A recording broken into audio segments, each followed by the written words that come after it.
I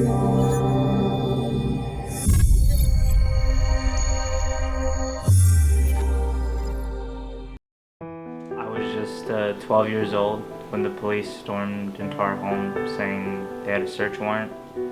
I woke up to see a gang of police officers running around, tearing our room apart.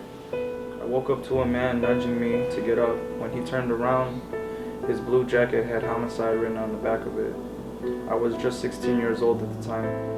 A male officer told me to get up and come with him. I was a 16-year-old girl in pajamas, no bra on. I felt uncomfortable, so I said I needed to change clothes first, but he wouldn't let me. There were 30 or more officers from the Lake County Major Crimes Task Force destroying our home room by room. When I asked them to stop, they stomped holes into our floor. They put Brandon and I in one car and Andy in another. In the back of the car, I asked if I was under arrest and if I can have an attorney, and they said I didn't need one. I felt like I was being lied to, kidnapped. I knew I was overpowered at the time, and I was scared and had no control of the situation. When we finally stopped, I read Round Lake Beach Police Station. At that point, Brandon and I were separated.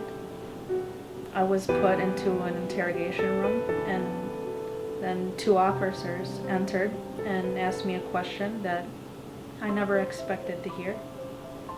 Do you believe your mother is capable of murder? I was taken to the Round Lake Park Police Department and placed in an interrogation room, and I repeatedly was asked, to explain my whereabouts the day of the murder.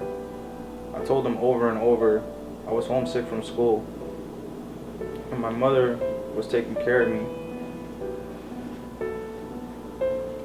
But this isn't what they wanted really to hear.